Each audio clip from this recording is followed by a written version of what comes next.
Bismillahirrahmanirrahim. Assalamualaikum warahmatullahi wabarakatuh.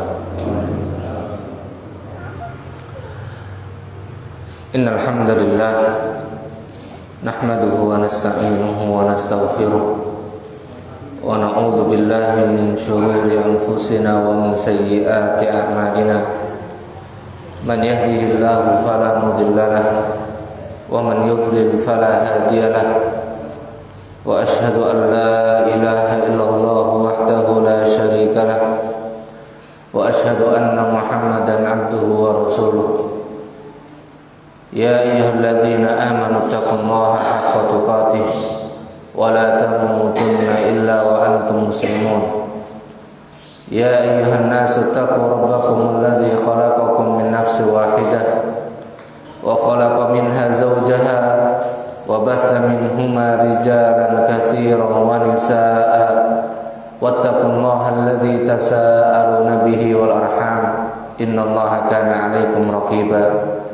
Ya ayyuhalladzina amanu taqullaha wa qulu qawlan sadida yuslih lakum a'malakum wa yaghfir lakum dhunubakum wa may yuti'illaha wa rasulahu faqad faza fawzan 'azima. Amma ba'd, fa inna asdaqal kalami kalamullah wa khairal hadi hadi Muhammadin sallallahu alaihi wasallam wa syarrul umuri muhdatsatuha fa inna kulla muhdatsatin bid'ah wa kulla bid'atin dhalalah wa kulla dhalalatin finnar.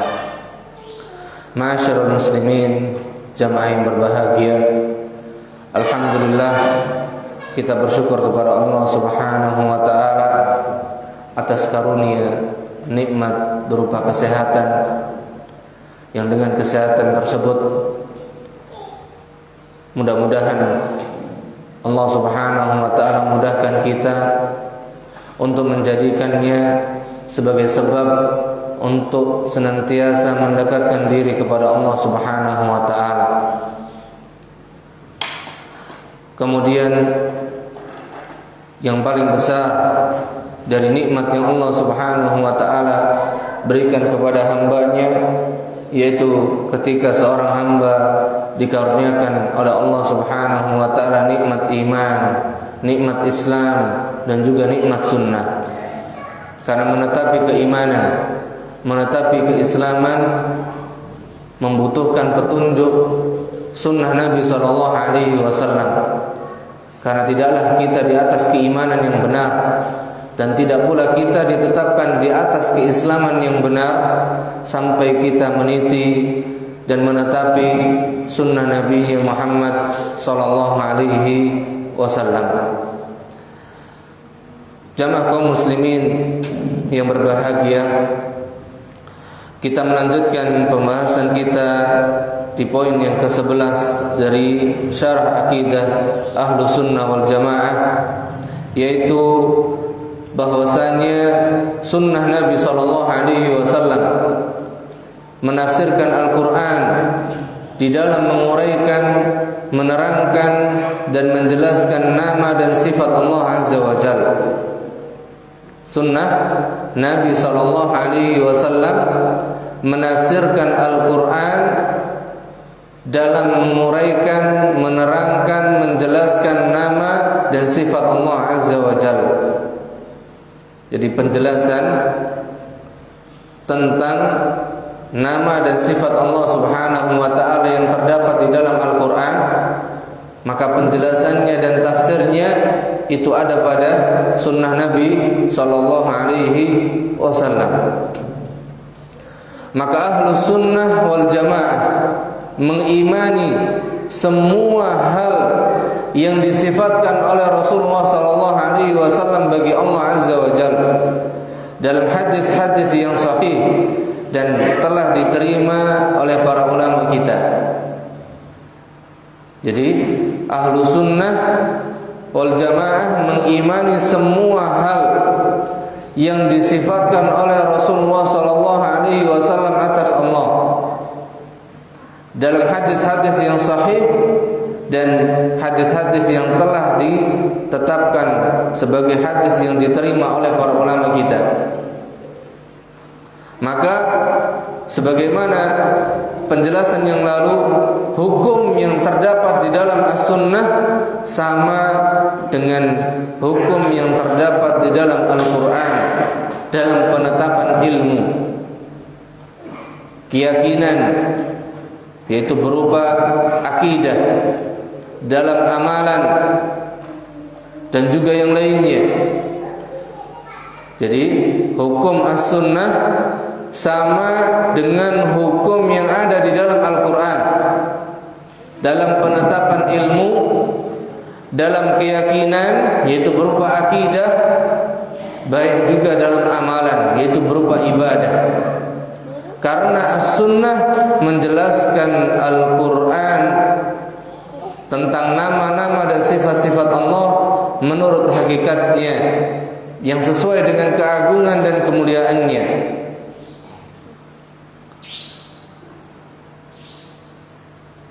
Karena as-sunnah menjelaskan Al-Quran tentang nama-nama dan sifat-sifat Allah sebagaimana hakikatnya, yang sesuai dengan keagungan dan kemuliaannya. Dan pembahasan ini yaitu pembahasan hanya dikhususkan tentang wajibnya berpegang teguh dengan sunnah Nabi SAW di dalam menjelaskan nama dan sifat Allah. Meskipun pada prinsipnya sunnah Nabi SAW pun menjelaskan tentang akidah, hukum-hukum, dan seluruh perkara yang berkaitan dengan agama Islam. Maka di dalam menjelaskan nama-nama dan sifat-sifat Allah Subhanahu wa taala juga harus berpegang kepada hadis-hadis Nabi sallallahu alaihi wasallam di dalam menjelaskannya.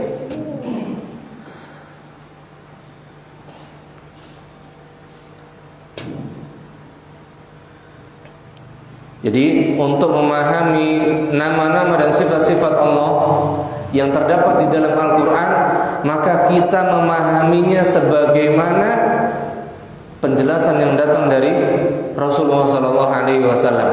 Ketika Rasulnya memahaminya sebagaimana turunnya ayat tersebut yang berkaitan dengan nama-nama dan sifat-sifat Allah, maka kita pula wajib memahaminya sebagaimana ayat tersebut diturunkan, tidak melebihinya. Karena Allah Subhanahu wa taala berfirman di dalam surat An-Nisa dalam ayat 113, "Wa anzalna 'alaikal kitaba wal hikmah." Dan Allah Subhanahu wa taala telah turunkan kepadamu wahai Muhammad Al-Kitab dan Al-Hikmah. Dan makna Al-Hikmah yang dimaksudkan adalah As-Sunnah. Maka di dalam memahami seluruh pembahasan agama Islam, khususnya yang terdapat di dalam Al-Quran, maka untuk memahami apa yang ada di dalam Al-Quran, kita memahaminya mengikuti apa yang telah datang penjelasannya di dalam sunnah Nabi SAW. Dan juga Allah Subhanahu wa taala juga berfirman dalam surat Al-Baqarah ayat 129, wa yu'allimuhumul kitaba wal hikmah, dan mengajarkan kepada mereka Al-Quran dan juga As-Sunnah, Al-Hikmah, dan mengajarkan kepada mereka Al-Quran dan juga Al-Hikmah, yaitu As-Sunnah. Dan tidaklah maksud dari mengajarkan Al-Quran dan juga menurunkan Al-Quran dan As-Sunnah melainkan supaya kita mengembalikan penjelasan yang ada di dalam Al-Quran itu dipulangkan kepada penjelasan dari atau yang datang dengannya sunnah Nabi SAW. Karena kita tidak mungkin mampu memahami Al-Quran itu sendiri. Bahkan para ulama kita, bahkan para sahabat Rasulullah SAW tidak akan mampu memahami apa yang ada di dalam Al-Quran dengan pemahaman mereka sendiri. tanpa penjelasan keterangan yang datang dari sunnah Nabi Shallallahu Alaihi Wasallam. Maka ini makna dari firman Allah Subhanahu Wa Taala, dan telah mengajarkan dan telah kami turunkan dan telah Allah Subhanahu Wa Taala turunkan kepada kalian, kepadamu Al-Quran dan juga Al-Hikmah, As-Sunnah. Maka untuk memahami agama Islam ini harus berpegang dan bersandar pemahamannya kepada Al-Quran dan As-Sunnah. Tidak boleh kepada salah satunya saja kemudian dipahami sendiri. Tidak bisa dan tidak mungkin. Allah Subhanahu Wa Taala juga berfirman dalam surat An-Nahl ayat 44. Ini penjelasan lebih tegas lagi berkaitan dengan bahwasanya memahami Al-Quran harus dengan sunnah Nabi Sallallahu Alaihi Wasallam. Untuk memahami Al-Quran harus apa? Menggunakan dan difahami dengan As-Sunnah. Wa anzalna ilaika dzikra. Allah katakan, dan kami telah turunkan az-dzikra. Az-dzikra itu nama lain dari Al-Quran. Karena Al-Quran di dalamnya semuanya menjelaskan tentang untuk peringatan atau untuk mengingatkan kita agar kita senantiasa mengingat Allah Azza wa Jalla. Maka Allah jelaskan apa maksud dari tujuan diturunkannya Al-Quran. Litubayyina linnasi. Maka ini perintah yang ditujukan kepada nabinya dan rasulnya Muhammad sallallahu alaihi wasallam, agar engkau wahai Muhammad memberikan penjelasan kepada manusia ma nuzzila ilaihim, apa yang telah diturunkan kepada mereka. Dan yang Allah turunkan kepada mereka tadi adalah Alkitab dan Al-Hikmah. Alkitab, Al-Quran, Al-Hikmah, As-Sunnah. Maka Nabi SAW diperintahkan oleh Allah untuk menjelaskan Al-Quran tersebut kepada manusia. Dan penjelasan itulah yang disebut dengan As-Sunnah.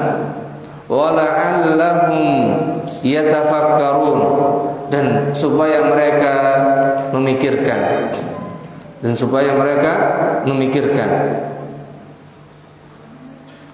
Dan dalam firman yang lain, surat An-Nahl ayat 64, kalau tadi di ayat 44 redaksinya hampir sama, mirip, tapi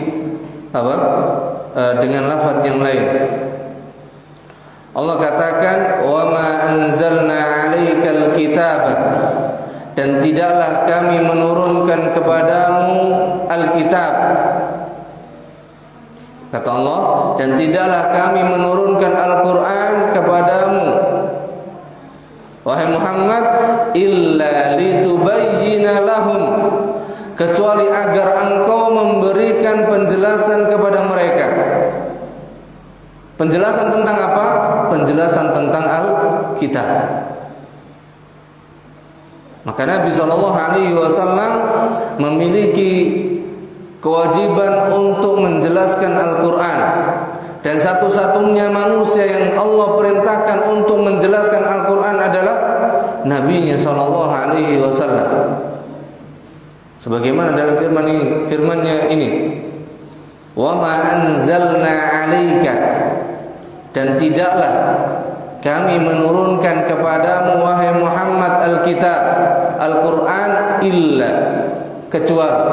Berarti menunjukkan bahwasanya pengecualian di sini yang diperintahkan untuk menjelaskan Al-Quran hanya Nabi Muhammad SAW. Yang diberikan izin untuk menjelaskan, memberikan penjelasan, keterangan, tafsir dari Al-Quran adalah Nabi kita Muhammad SAW.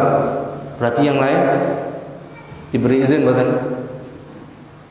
Yang lain hanya mengikuti penjelasan, keterangan, tafsir yang datang dari Nabi-Nya dan Rasulnya Muhammad SAW. Berarti tidak boleh secara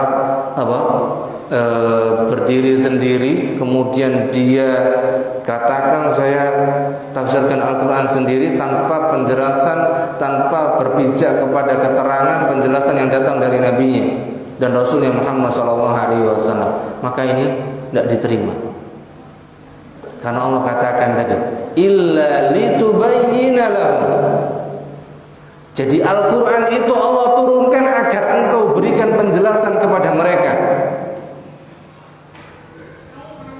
Jadi yang diberikan izin untuk menjelaskan Al-Quran di sini hanya Nabi-Nya dan Rasulnya Muhammad sallallahu alaihi wasallam.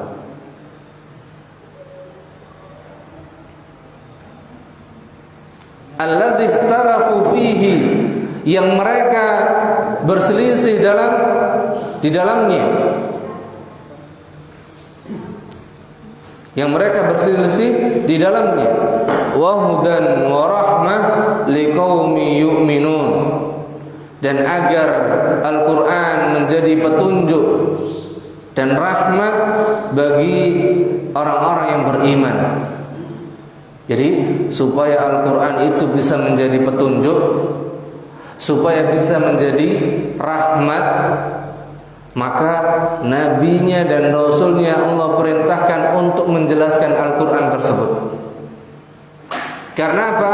Karena ketika selain Nabi-Nya Sallallahu Alaihi Wasallam yang menjelaskan Al-Quran, maka itu tidak dikatakan sebagai petunjuk dan tidak dikatakan pula sebagai rahmat.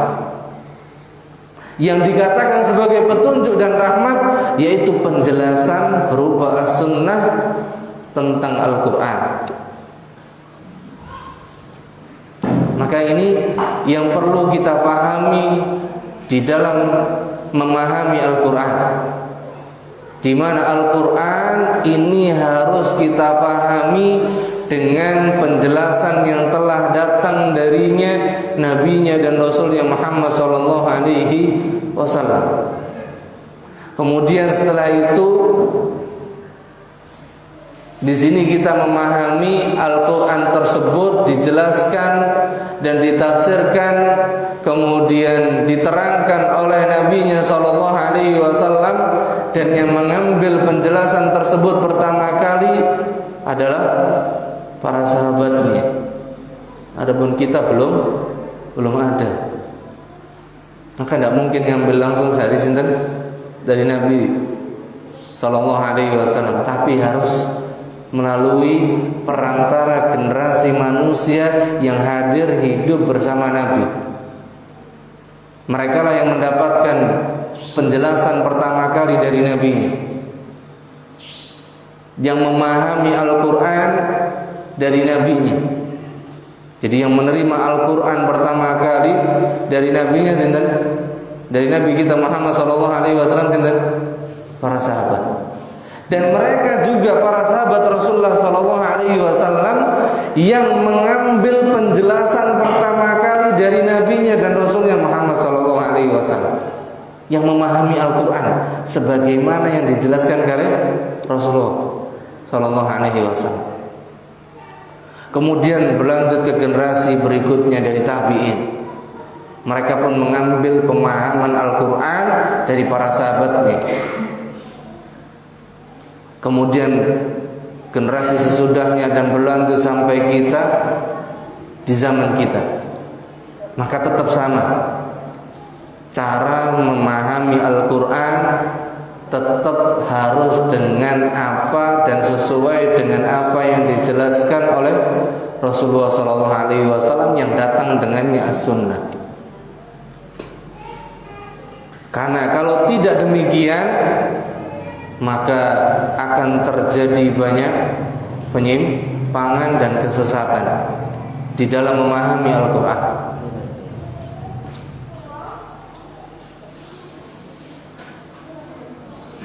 Dan tadi Allah Subhanahu wa taala katakan wa hudan wa rahmah. Jadi Al-Quran itu isinya berupa apa? Petunjuk dan rahmat bagi orang-orang yang beriman.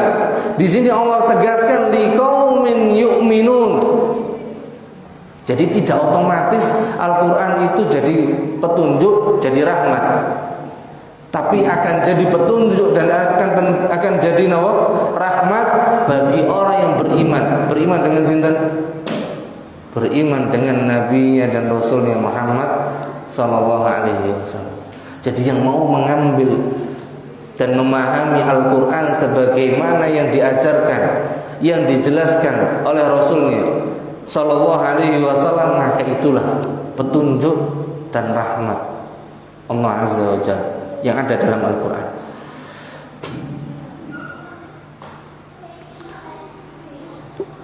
Di sini dijelaskan oleh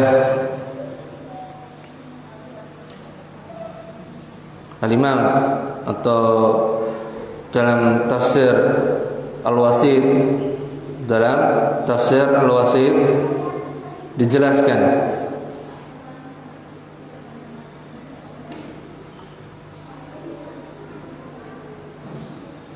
summa bayyana. Jadi berkaitan dengan wa ma anzalna 'alaikal kitab, dan tidaklah kami menurunkan Al-Qur'an kepadamu wahai Muhammad illa litubayyana lahum, kecuali agar engkau memberikan penjelasan kepada mereka. Maka dijelaskan di sini summa bayyana subhanahu wa ta'ala. Kemudian Allah Subhanahu wa ta'ala menjelaskan di dalam ayatnya yang mulia ini ahammul wadha'ifil lati min ajliha anzala kitabahu unzila kitabuhu ala Muhammadin ala nabiyhi Muhammadin sallallahu alaihi wasallam. Tugas yang paling besar, tugas yang terpenting yang dengannya Allah Subhanahu wa ta'ala turunkan Al-Qur'an kepada nabinya Muhammad sallallahu alaihi wasallam. Kemudian Allah katakan wa ma anzalna 'alaikal kitab illa litubayyana lahum. Dan inilah tugas terpenting dengan diutusnya Rasulullah sallallahu alaihi wasallam. Diturunkannya Al-Qur'an, maka tugas terpenting dari Rasulullah sallallahu alaihi wasallam ketika diturunkan wahyu Al-Qur'an, maka beliau bertugas untuk apa? Menjelaskan Al-Qur'an kepada manusia, kepada mereka. Wa ma anzalna 'alaika ayyuhar rasulul karim. Yang mananya dan tidaklah kami menurunkan kepadamu wahai Rasul yang mulia hadzal Qur'an, Al-Qur'an ini illa min ajli, kecuali an tubayyina liman ursilat ilaihim, engkau memberikan penjelasan tentang Al-Qur'an tersebut kepada mereka. Wajhas sawabi, penjelasan berupa pemahaman yang benar. Fi makhtalafu fihi, pada apa yang mereka perselisihkan di dalamnya. Min umuril aqaidi, baik dalam permasalahan akidah. Karena kalau dalam masalah akidah ini tidak datang penjelasan dari Al-Qur'an yang dijelaskan oleh Nabi sallallahu alaihi wasallam, maka betapa banyak manusia berselisih dalam masalah apa? Keyakinan. Masing-masing aku paling benar. Semua aku paling benar. Nah, terus mana standar kebenaran tersebut? Kalau kita tidak kembali kepada ayat ini, maka apa? Kita masing-masing akan merasa dan mengaku paling benar. Kalau ada orang yang mengatakan, loh kamu kok paling benar sendiri, terus sendiri, ya tuduhan tersebut tidak masalah selagi kita berpijak kepada nas tadi, dalil yang tegas ini. Kalau kita tidak mengaku kebenaran, kemudian kebenaran yang kita ikuti adalah kebenaran yang datang dari Rasulnya, penjelasan yang datang dengannya Al-Qur'an dari Nabi-Nya sallallahu alaihi wasallam, maka itulah yang kita ikuti dan itulah yang kita katakan sebagai kebenaran.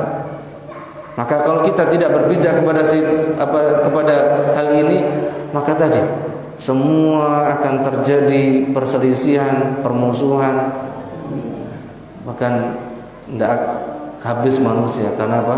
Bantai-bantaian terus.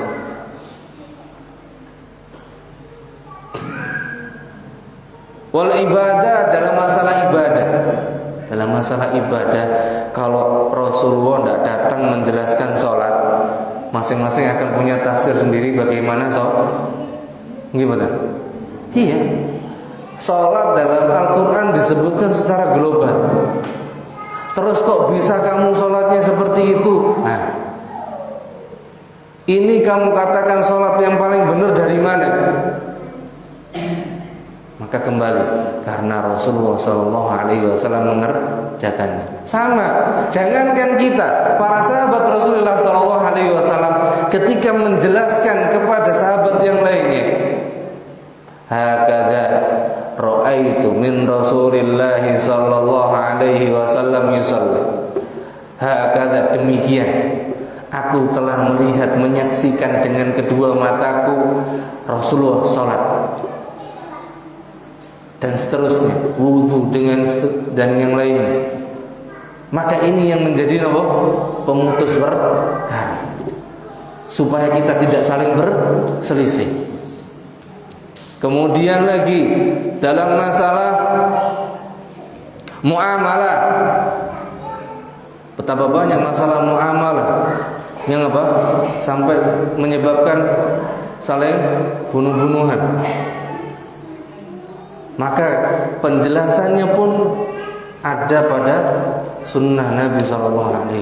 Balik lagi, seperti apa petunjuknya Rasulullah SAW dalam muamalah.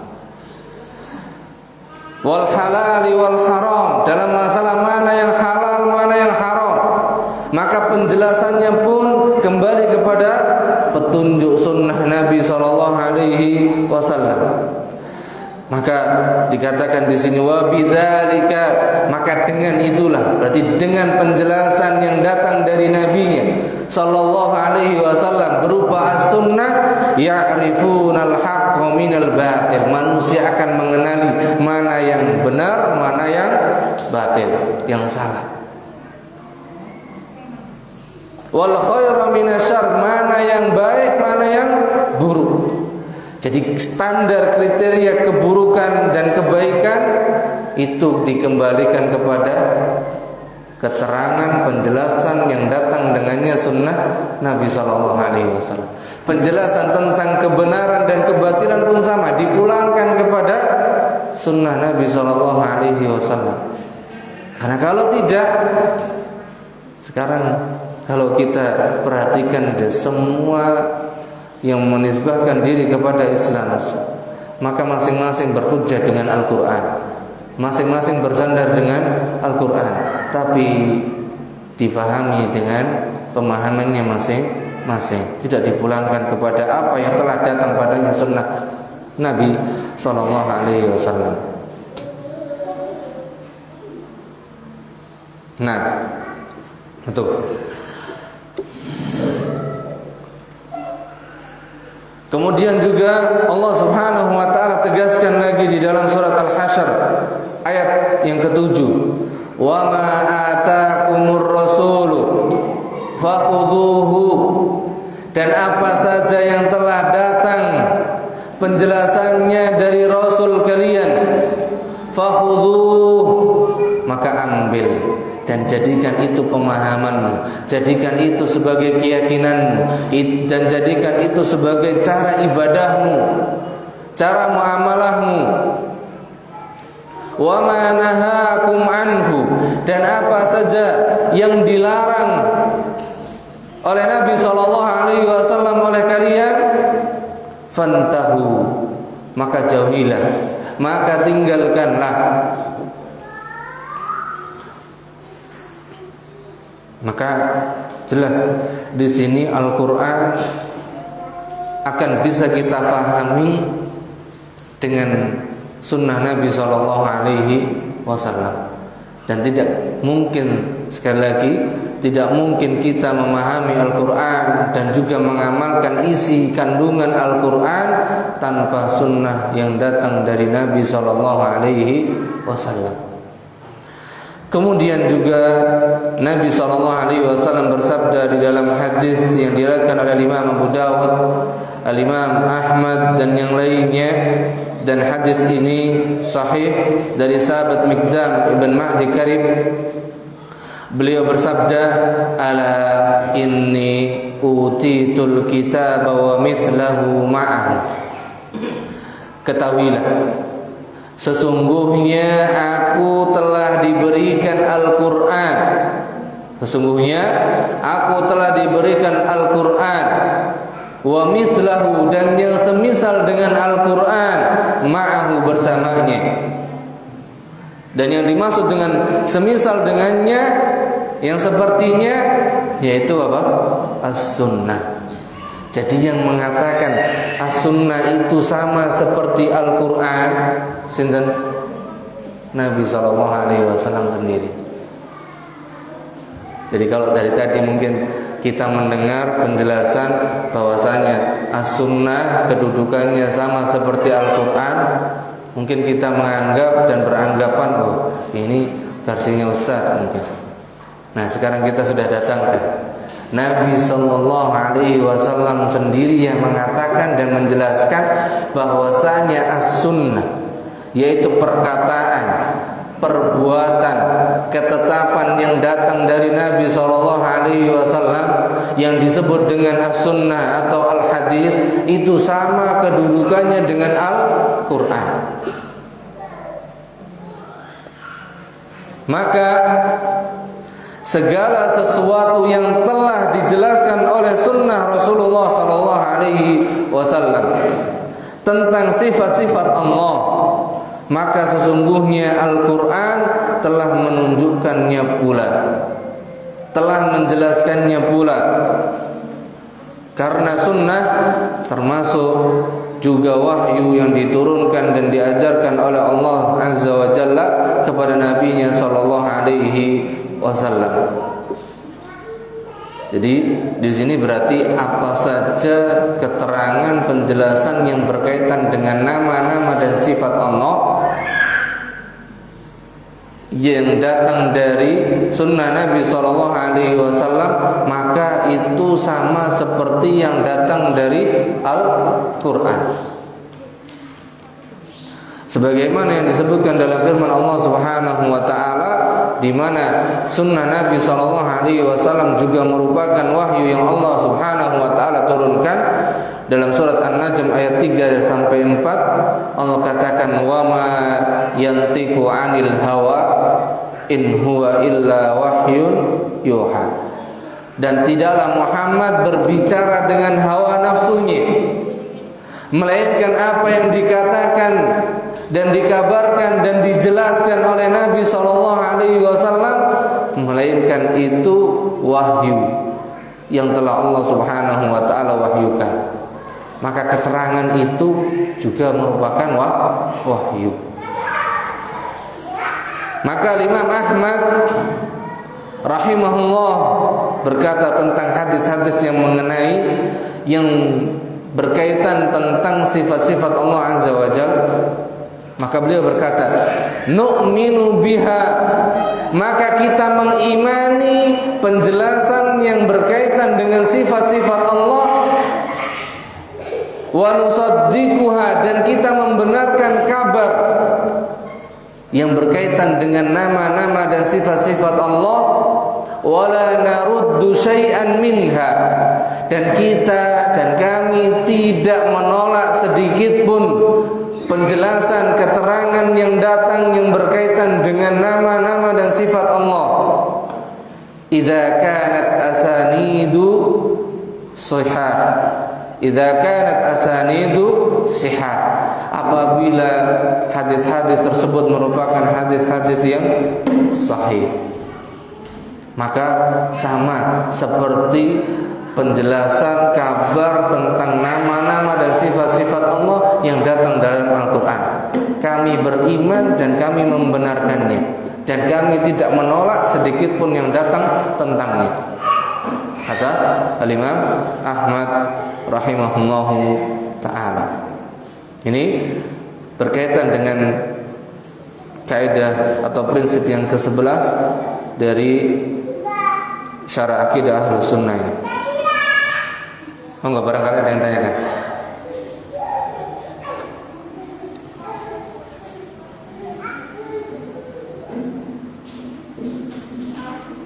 Jadi penjelasan tentang nama-nama dan sifat-sifat Allah yang datang dari As-Sunnah itu sama dengan penjelasan tentang syariat Islam yang lain, hukum-hukum, akidah, keyakinan dan yang lainnya yang datang dari As-Sunnah. Sama, yaitu kita mengimaninya, membenarkannya sebagaimana kita mengimani dan membenarkan apa yang datang dari Al-Quran.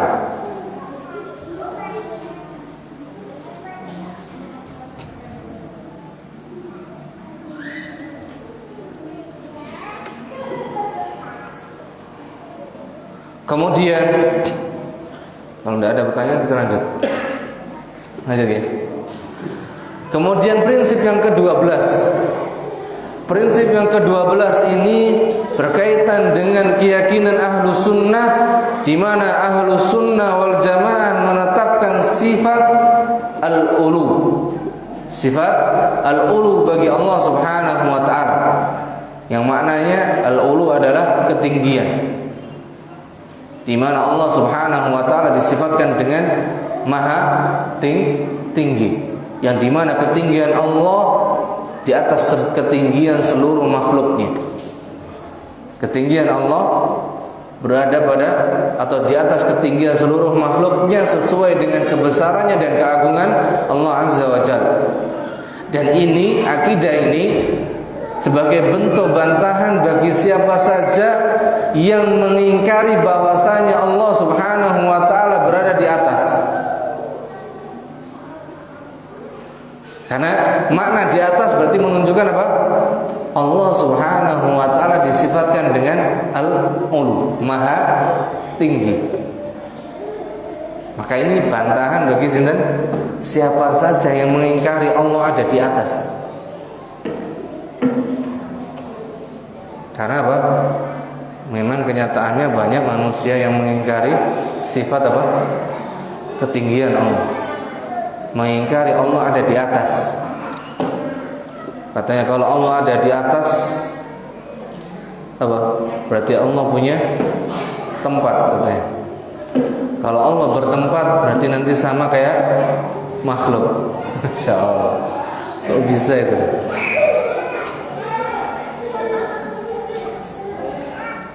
Nah, sedangkan yang menetapkan bahwasanya Allah itu memiliki sifat al-ulu siapa?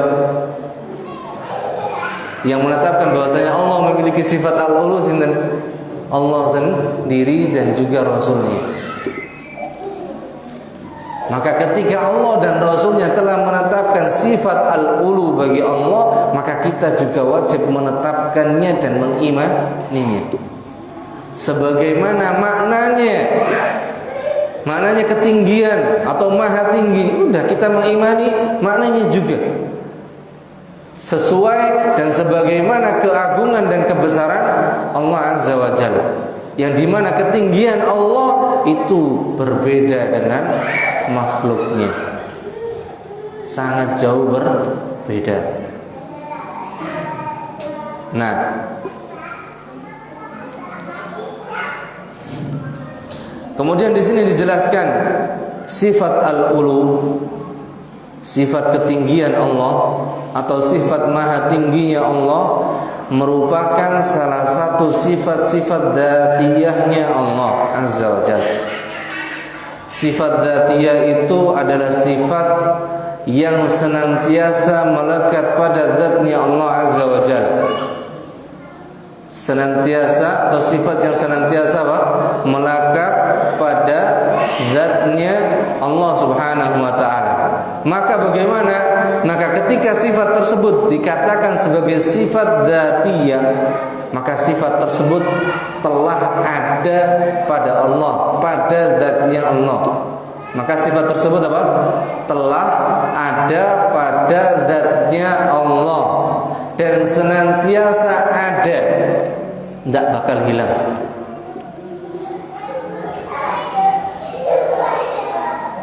Beda kalau sifatnya manusia. Sifatnya zatnya manusia, mungkin manusia disifatkan dengan tangan. Tapi apakah tangan kita selalu mungkin sama kita? Bisa jadi nanti putus, bisa jadi ada sesuatu kemudian tiba-tiba hilang. Mungkin, sangat mungkin kalau bagi makhluk. Kalau bagi Allah, tidak mungkin. Maka ketika itu sifat dikatakan sebagai sifatun dzatiyah, sifat yang melekat pada zatnya Allah, maka sifat itu telah ada pada zatnya Allah dan senantiasa ada pada zatnya Allah, tidak pernah hilang. Okay.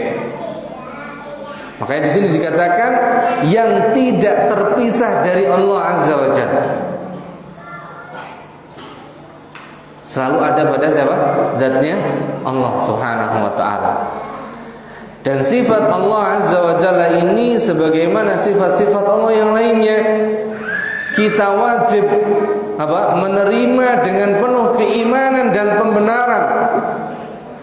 Kita wajib menerima sifat-sifat Allah Subhanahu wa ta'ala tersebut dan mengimaninya dan membenarkannya sebagaimana yang diyakini oleh Ahlus Sunnah wal Jamaah. Ya. Karena sifat Allah Azza wa Jalla itu ada dua. Ada dua. Jadi sifat yang ada pada Allah itu ada dua. Ada sifat dzatiyah, ada juga yang sifatnya berupa sifat fi'liyah. Seperti menciptakan, memberikan rezeki, menghidupkan, mematikan. Maka ini berkaitan dengan apa? Sifat fi'liyah. Sifat fi'liyah. Nah,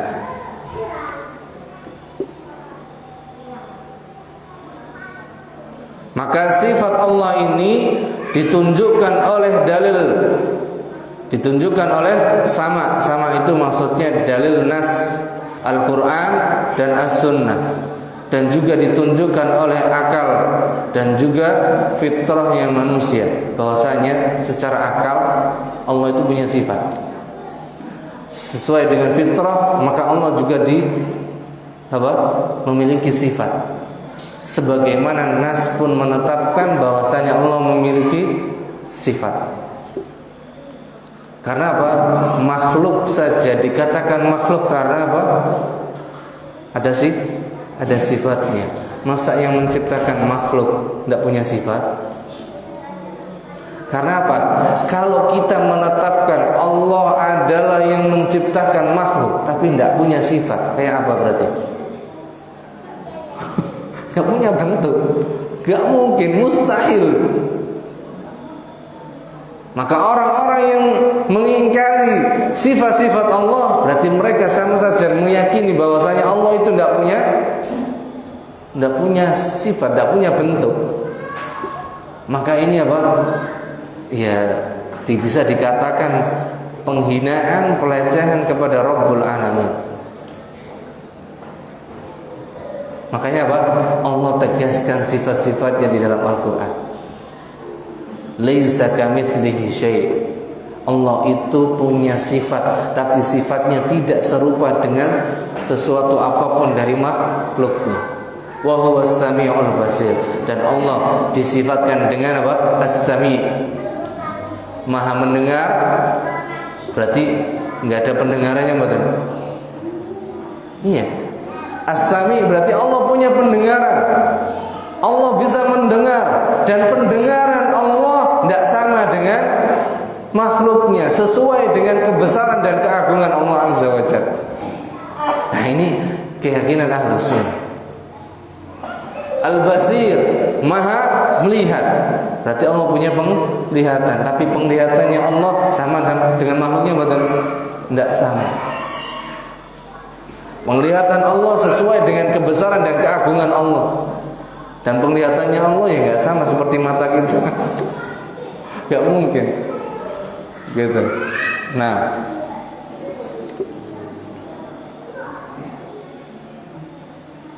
maka telah mutawatir dalil-dalil yang telah atau yang bersumber dari Al-Quran dan As-Sunnah tentang penetapan ketinggian Allah, tentang sifat maha tingginya Allah Azza wa Jalla di atas seluruh makhluknya. Jadi Allah itu disifatkan dengan maha tinggi, dan ketinggian Allah apa? Di atas seluruh makhluknya. Kayak piye? Wallahu a'lam bis-shawab. Maka kita harus meyakini bahwasanya Allah maha tinggi, melebihi ketinggian seluruh makhluk, melebihi makhluk Allah yang paling tinggi, maka Allah lebih lagi tinggi di atasnya. Nah, terus gimana memperhatikan makhluknya? Allah luar biasa, Allah maha segala-galanya. Bahkan kita kalau tadi disebutkan dalil akal, maka menunjukkan keagungan Allah. Siapa yang mengatur alam semesta? Siapa yang mengatur diri kita masing-masing?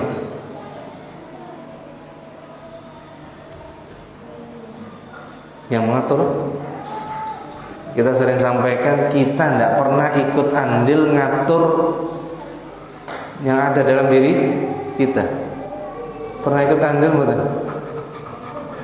Pernah, tapi ikutnya untuk ngerusak malahan, bukan malah ngatur.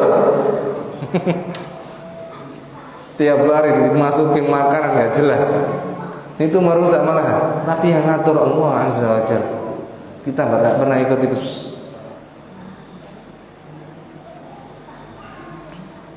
Kemudian berkaitan dengan fitrah nanti juga dijelaskan, di mana manusia dengan fitrahnya mengakui Allah itu disifatkan dengan ketinggian di atas tempatnya, bukan di samping, kanan, kiri, apalagi di bawah. Nah, di antara dalil-dalil dari Al-Quran dan As-Sunnah yang menjelaskan tentang sifat ulunya Allah Azza wa Jalla, yaitu sifat maha tingginya Allah, adalah yang pertama firman Allah dalam surat Al-Mulk ayat 16. Allah katakan, "Aamintum?" Apakah kalian beriman? Man fis sama? Siapa man di sini? Allah yang ada di langit.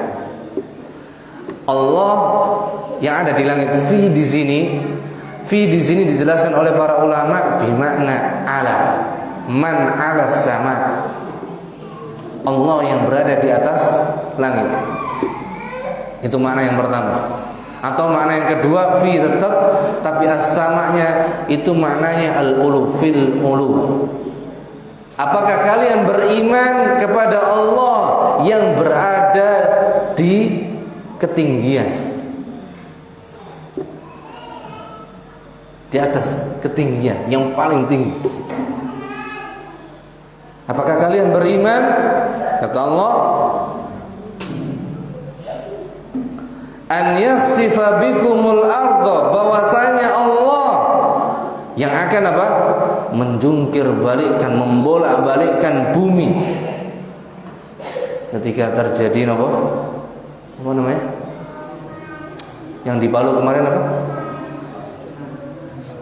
Gempa, tsunami, macam-macam itu. Kalau sudah jungkir balik, siapa yang membolak-balikkan itu? Yang bumi bawah jadi di atas, yang atas jadi bawah. Siapa?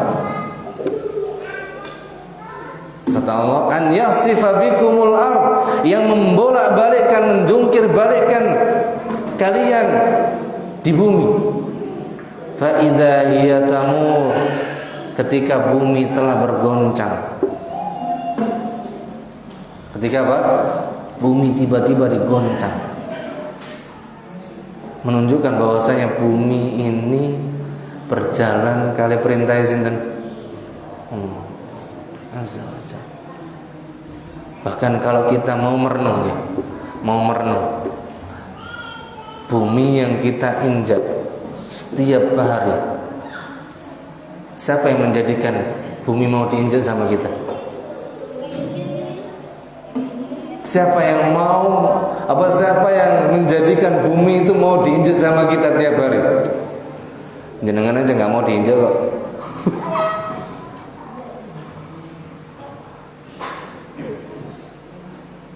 Sama, bumi juga makhluk, kita juga makhluk, gak mau diinjek-injek.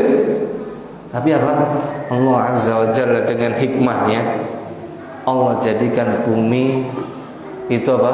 Tempat yang bisa diinjek oleh manusia dengan izin Allah. Kalau enggak, protes dia. Bisa protes nggak sama kira-kira sama bumi? Ya bisa, orang dia makhluknya Allah. Tapi kita kan nggak tahu.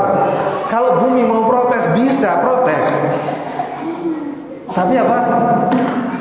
Allah sudah tetapkan, kamu bumi, Allah jadikan, kamu telah dijadikan untuk tempat yang jadi hamparan. Maksudnya apa? Tempat hidupnya manusia yang bisa ditinggali oleh manusia.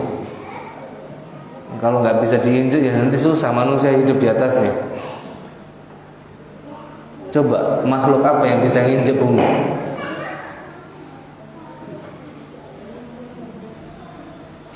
Selain hewan, manusia, apa yang bisa nginjek? Malaikat bisa nggak? Jin bisa nggak? Nggak bisa. Kenapa? Ya Allah bukan jadikan tempat bumi bagi mereka. Jadi yang menundukkan bumi ini bisa dibangun rumah, bisa kita lewati, bisa kita tinggali karena Allah telah tetapkan itu. Dan ini karunia Allah Azza wa Jalla. Kalau enggak protes mereka, enggak mau. Sama, karena mereka juga makhluk Allah Azza wa Jalla. Maka di sini Allah tegaskan, a'amintum, apakah kalian beriman dengan Allah yang ada di langit, yang ada di atas langit, yang ada di atas langit, yang bahwasanya Allah lah yang membolak-balikkan bagi kalian bumi apabila bumi telah bergoncang. Apabila bumi telah apa? Bergoncang.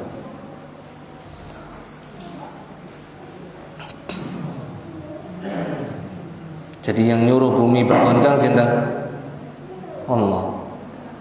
Jadi bukan karena prediksi-prediksi dan semuanya, enggak. Kembali sama Allah yang nyuruh berarti.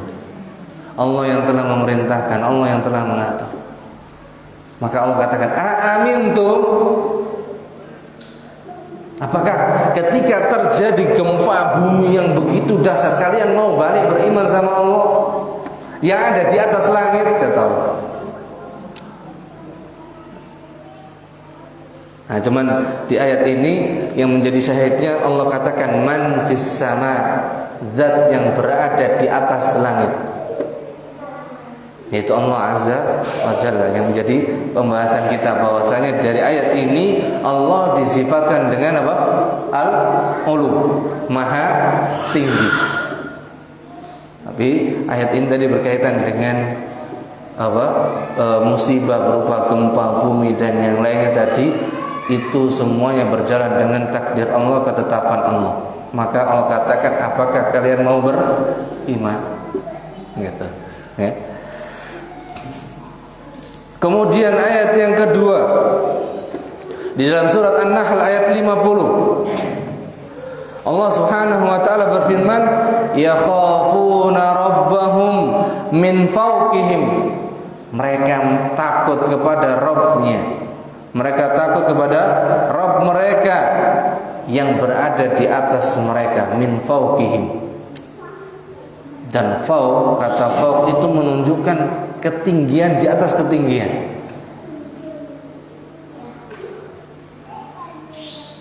Wa yaf'aluna ma yu'marun, dan Allah Subhanahu wa taala dan mereka melaksanakan apa yang diperintahkan kepada mereka.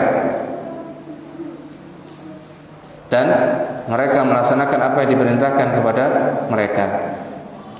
Di sini ayat ini menjelaskan bahwasanya rabbahum min fawqihim, yakhafuna rabbahum min fawqihim.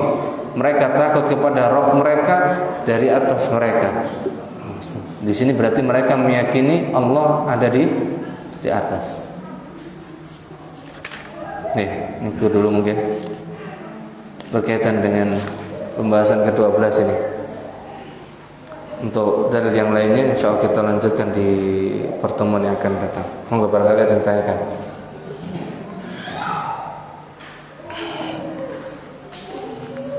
Kalau sudah bahas sifat ini semakin tegang biasanya, semakin harus konsentrasi supaya tidak salah paham. Karena banyak manusia yang mereka salah paham, tidak memahami dengan pemahaman yang benar berkaitan dengan penjelasan nama-nama dan sifat-sifat Allah Azza wa Jalla ini. Mungkin itu. Wallahu ta'ala a'lam bissawab. Wa sallallahu ala nabiyyina Muhammad subhanakallahumma bihamdik